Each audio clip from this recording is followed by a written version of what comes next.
le moment où tout bascule dans l'Évangile.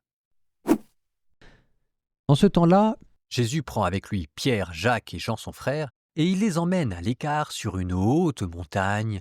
Il fut transfiguré devant eux. Son visage devint brillant comme le soleil, et ses vêtements blancs comme la lumière. Voici que leur apparurent Moïse et Élie qui s'entretenaient avec lui. Pierre alors prit la parole et dit à Jésus, « Seigneur, il est bon que nous soyons ici. Si tu le veux, je vais dresser ici 3 tentes, une pour toi, une pour Moïse et une pour Élie. » Il parlait encore lorsqu'une nuée lumineuse les couvrait de son ombre, et voici que, de la nuée, une voix disait, « Celui-ci est mon fils bien-aimé en qui je trouve ma joie, écoutez-le. » Quand ils entendirent cela, les disciples tombèrent face contre terre et furent saisis d'une grande crainte.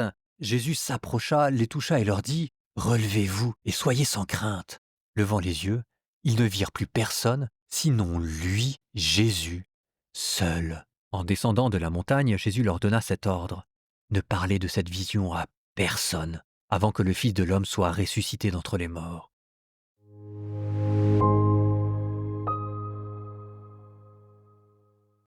la transfiguration. Tiens, on va faire un petit détour du côté de la théologie orthodoxe, avec une idée qui nous fera un peu voyager, c'est ce qu'on appelle la lumière taborique. La lumière taborique, alors c'est la lumière qui vient du mont Tabor, mais chez les orthodoxes, elle a une particularité. C'est-à-dire que la lumière qui brillait sur Jésus, ou en tout cas qui resplendissait à travers Jésus, c'était une lumière incréée, c'était la lumière de l'éternité, la lumière taborique qui manifeste ce qu'ils appellent les énergies divines. C'est cette lumière qui a été vue sur le mont Tabor. C'est cette lumière que les ascètes essayent de contempler à travers leur veille. On raconte que saint Séraphin de Sarov aurait entrevu quelque chose de cette lumière et que parfois il se mettait à briller, ne s'en rendait même pas compte et que les gens étaient éblouis. On disait, pour revenir chez les catholiques, de saint Dominique qu'il y avait comme une lumière qui jaillissait hors de sa face. Et donc, cette transfiguration, c'est peut-être prendre un degré assez littéral en fait. Pourquoi est-ce que ce ne serait pas aussi à nous de rentrer dans la nuée lumineuse et d'être transfigurés?